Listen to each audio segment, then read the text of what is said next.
ഈശോ മിശിഹായിരിക്കും സ്തുതിയായിരിക്കട്ടെ. ഇന്ന് 6-ാം ദിവസത്തിലേക്ക് നമ്മൾ കടന്നിരിക്കുകയാണ്. നമ്മളിന്ന് ധ്യാനിക്കുന്ന ഭാഗം വിശുദ്ധ മത്തായിയുടെ സുവിശേഷം 18-ാം അധ്യായം 6 മുതൽ 11 വരെയുള്ള തിരുവചനങ്ങൾ. എന്നിൽ വിശ്വസിക്കുന്ന ഈ ചെറിയവരിൽ ഒരുവന് ദുഷ്പ്രേരണ നൽകുന്നവൻ ആരായാലും അവന് കൂടുതൽ നല്ലത് കഴുത്തിൽ ഒരു വലിയ തിരികല്ല് കെട്ടി കടലിൻ്റെ ആഴത്തിൽ താഴ്ത്തപ്പെടുകയായിരിക്കും. പ്രലോഭനങ്ങൾ നിമിത്തം ലോകത്തിന് ദുരിതം. പ്രലോഭനങ്ങൾ ഉണ്ടാകേണ്ടതാണ്, എന്നാൽ പ്രലോഭന ഹേതുവാകുന്നവന് ദുരിതം.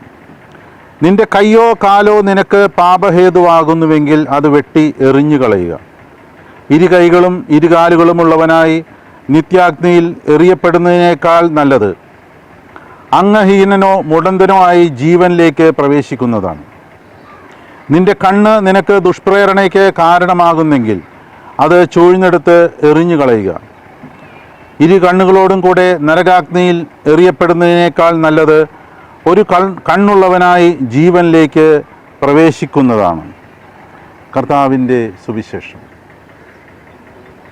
പ്രലോഭനത്തെപ്പറ്റി കേൾക്കുമ്പോൾ തന്നെ നമുക്ക് ആദ്യം ഓർമ്മയിൽ വരുന്നത് ഏദൻ തോട്ടത്തിലെ പ്രലോഭനമാണ്. നമുക്കറിയാം, നമ്മുടെ ആദിമാതാപിതാക്കൾ സാത്താനാൽ പ്രലോഭിക്കപ്പെട്ടു, അവർ പാപം ചെയ്തു. ഏദൻ തോട്ടത്തിൽ ഒരു പ്രലോഭനം മാത്രമേ ഉണ്ടായിരുന്നുള്ളൂ, എന്നാൽ ഇന്ന് ലോകം മുഴുവൻ പ്രലോഭനമാണ്. ഏദൻ തോട്ടത്തിൽ ആദവും ഹവ്വയും പ്രലോഭനത്തിൽ വീണ് ഒരു തെറ്റ് ചെയ്തപ്പോൾ തന്നെ അവർ പറുദീസയിൽ നിന്ന് പുറത്തായി.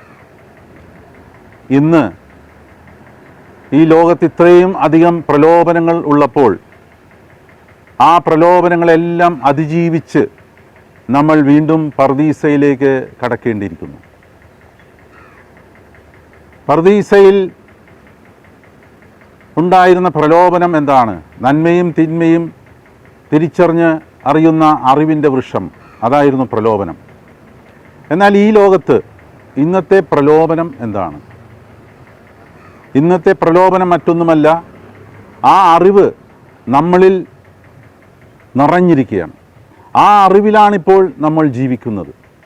ആ അറിവ് തന്നെയാണ് ഇന്നത്തെ പ്രലോഭനം. ഈ അറിവ് മൂലം നമ്മൾ പല പ്രലോഭനങ്ങളിലും ചെന്നുപെടുന്നു. പലർക്കും നമ്മൾ ദുർമാർഗികയാണ്. കാരണം ഈ അറിവ്, അത്രമാത്രം അറിവ് ആണ് നമ്മുടെ ഉള്ളിൽ ഉള്ളത്. ഈ അറിവൊന്ന് വിട്ടുകൊടുത്തുകൊണ്ട് ഈശോ പഠിപ്പിച്ച ആ സ്നേഹത്താൽ നിറയുവാൻ നമ്മൾ ശ്രമിക്കുന്നില്ല. നമുക്കറിയാം, ഈ അറിവ് മൂലം ഇത്ര നന്മയും തിന്മയും തിരിച്ചറിയുന്ന നമ്മൾ എന്തുകൊണ്ടാണ് ഇത്രയധികം ഡൈവോഴ്സുകൾ നമ്മുടെ കുടുംബജീവിതങ്ങളിൽ ഉണ്ടാകുന്നത്? അറിവ് കൂടിയിട്ട് തന്നെ. അതുപോലെ തന്നെ ലിവിങ് ടുഗെദർ, ഇത്രയധികം ലിവിങ് ടുഗെദർ, അതിൻ്റെ എണ്ണം കൂടിക്കൂടി വരുന്നു. നന്മയും തിന്മയും തിരിച്ചറിഞ്ഞത് കൊണ്ട് തന്നെ, അറിവ് കൂടിയത് കൊണ്ട് തന്നെ. അതുപോലെ തന്നെ മനുഷ്യർ എത്രയോ അധികം ലഹരി ഉപയോഗിക്കുന്നു. ഇത്രയും അറിവുണ്ടായിട്ടും ഇത് നാശത്തിലേക്കുള്ള വഴിയാണെന്നറിഞ്ഞിട്ടും നമ്മൾ എത്രയോ അധികം ലഹരി ഉപയോഗം കൂടിക്കൂടി വരുന്നു. അതുപോലെ തന്നെ കൊലപാതകങ്ങൾ. അപ്പോൾ ഇവിടെ നമ്മൾ മനസ്സിലാക്കുക, മത്തായിയുടെ സുവിശേഷത്തിൽ നമ്മൾ വായിച്ചതുപോലെ 18-ാം അധ്യായം 8ഉം 9ഉം തിരുവചനങ്ങൾ, നിന്റെ കയ്യോ കാലോ നിനക്ക് പാപഹേതുവാകുന്നുവെങ്കിൽ അത് വെട്ടി എറിഞ്ഞു കളയുക.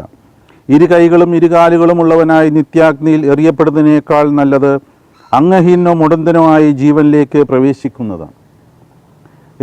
എന്താണ് യേശു അവിടെ ഉദ്ദേശിക്കുന്നത്? നമ്മുടെ കൈ വെട്ടിക്കളയാൻ പറയുന്നു. യഥാർത്ഥത്തിൽ നമ്മൾ മനസ്സിലാക്കുക, നമ്മളെല്ലാവരും സ്വർഗം ലക്ഷ്യമാക്കി ജീവിക്കേണ്ടവരാണ്. സ്വർഗത്തിലേക്ക് പ്രവേശിക്കുവാൻ സ്വർഗത്തിന് യോഗ്യതയില്ലാത്ത ഒന്നും നമ്മളിലുണ്ടാകരുത്.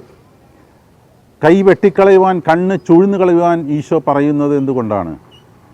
അതായത് നമ്മളുടെ ആഗ്രഹങ്ങൾ, സ്വർഗത്തിന് യോജിച്ചതല്ലാത്ത ആഗ്രഹങ്ങളോടുകൂടെ നമ്മൾ മരിക്കുകയാണെങ്കിൽ തീർച്ചയായും നമുക്ക് സ്വർഗത്തിൽ പ്രവേശനം ലഭിക്കില്ല.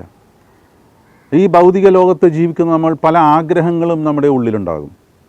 എന്നാൽ ആ മരിക്കുന്ന സമയത്തെങ്കിലും അതൊന്ന് ഉപേക്ഷിക്കുവാനുള്ള മനസ്സ് നമുക്കില്ലെങ്കിൽ തീർച്ചയായും നമ്മൾ നിത്യ നരകത്തിൽ താഴ്ത്തപ്പെടും.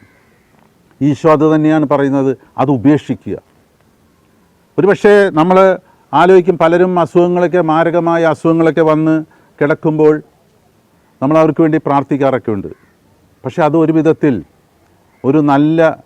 ഒരു ദൈവത്തിൻ്റെ കരുതൽ ആണെന്ന് പറയാം. കാരണം സ്വർഗത്തിന് യോജിച്ചതല്ലാത്ത ആ ആഗ്രഹങ്ങൾ, നമ്മുടെ ആഗ്രഹങ്ങളെല്ലാം ഉപേക്ഷിക്കാനുള്ള ഒരു സമയമാണത്.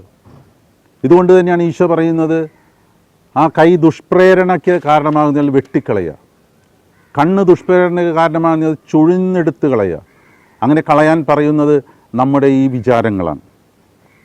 വിശുദ്ധ മത്തായിയുടെ സുവിശേഷത്തിൽ 25-ാം അധ്യായത്തിൽ നമ്മളിങ്ങനെ വായിക്കുന്നു. ഇതാ അവസാന വിധിയാണ് നമ്മൾ കാണുന്നത്. ആ സമയത്ത് അനന്തരം രാജാവ് തൻ്റെ വലത്തുഭാഗത്തുള്ളവരോട് അരുളി ചെയ്യും, എൻ്റെ പിതാവിനാൽ അനുഗ്രഹിക്കപ്പെട്ടവരെ വരുവിൻ, ലോകസ്ഥാപനം മുതൽ നിങ്ങൾക്കായി സജ്ജമാക്കിയ രാജ്യം അവകാശപ്പെടുത്തുവിൻ.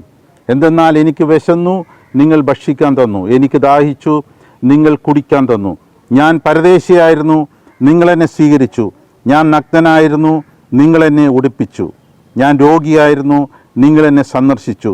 ഞാൻ കാരാഗ്രഹത്തിലായിരുന്നു, നിങ്ങൾ എൻ്റെ അടുത്ത് വന്നു. അപ്പോൾ നീതിമാന്മാർ ഇങ്ങനെ മറുപടി പറയും, കർത്താവേ, നിന്നെ വിശക്കുന്നവനായി കണ്ട് ഞങ്ങൾ ആഹാരം നൽകിയതും ദാഹിക്കുന്നവനായി കണ്ട് കുടിക്കാൻ നൽകിയതെപ്പോൾ? നിന്നെ പരദേശിയായി കണ്ട് സ്വീകരിച്ചതും നഗ്നനായി കണ്ട് ഉടുപ്പിച്ചതും എപ്പോൾ? നിന്നെ ഞങ്ങൾ രോഗാവസ്ഥയിലോ കാരാഗ്രഹത്തിലോ കണ്ട് സന്ദർശിച്ചതെപ്പോൾ? രാജാവ് മറുപടി പറയും, സത്യമായി ഞാൻ നിങ്ങളോട് പറയുന്നു, എൻ്റെ ഏറ്റവും ഈ എളിയ സഹോദരിൽ ഒരുവന് നിങ്ങളിത് ചെയ്തു കൊടുത്തപ്പോൾ എനിക്ക് തന്നെയാണ് ചെയ്തു തന്നത്.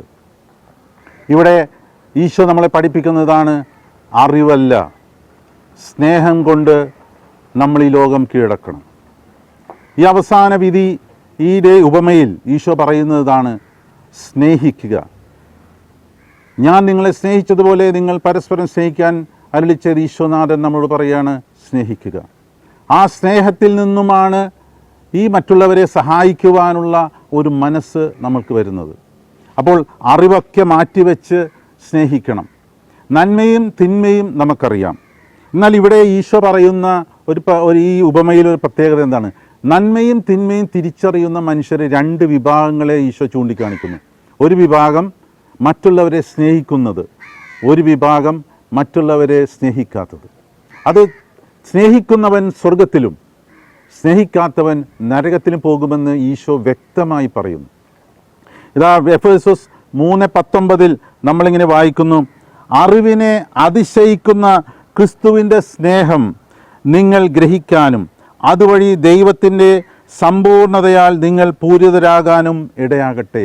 അറിവിനെ അതിശയിക്കുന്ന സ്നേഹം, അതാണ് ക്രിസ്തു പറയുന്ന സ്നേഹം. അറിവല്ല.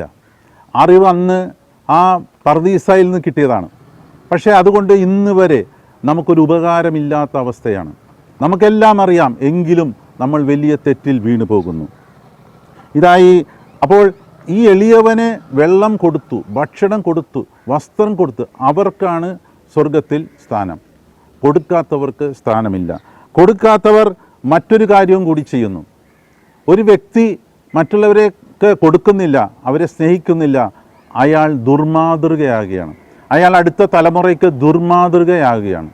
അതുകൊണ്ട് നമുക്ക് മനസ്സിലാക്കാം, സ്നേഹം കൊണ്ട് ഈ ലോകത്തെ കീഴടക്കാൻ സാധിക്കും. സ്നേഹം കൊണ്ട് മാത്രമേ ഈ ലോകത്തെ കീഴടക്കാൻ സാധിക്കുള്ളൂ. അത് യേശു വ്യക്തമായി നമ്മളെ പഠിപ്പിക്കുന്നു. അതുകൊണ്ട് നമുക്ക് സ്നേഹിക്കുന്നവരായി മാറാം. നമുക്ക് സ്നേഹം കൊണ്ട് എല്ലാവരെയും കീഴടക്കാം. നിങ്ങളെല്ലാവരെയും ദൈവം അനുഗ്രഹിക്കട്ടെ. ഈ ഒരു നിമിഷം നമുക്കൊന്ന് പ്രാർത്ഥിക്കാം. സർവശക്തനായ ദൈവമേ, നന്മയും തിന്മയും തിരിച്ചറിഞ്ഞ് അറിവ് ലഭിക്കുന്നതിനേക്കാൾ എത്രയോ നല്ലതാണ് സ്നേഹമുണ്ടാകുക എന്നുള്ളത്. കർത്താവെ, ആ സ്നേഹം കൊണ്ട് ഞങ്ങളെല്ലാം നിറയുവാനും ആ സ്നേഹം നിറയുമ്പോൾ ഞങ്ങളിൽ നിന്നും ആവശ്യമില്ലാത്ത ആ നന്മയും തിന്മയും തിരിച്ചറിയുന്ന അറിവ് മാറിപ്പോകാനും ഇടയാകട്ടെ എന്ന് ഞങ്ങൾ പ്രാർത്ഥിക്കുന്നു. പിതാവിൻ്റെയും പുത്രൻ്റെയും പരിശുദ്ധാത്മാവിൻ്റെയും നാമത്തിൽ ആമേൻ.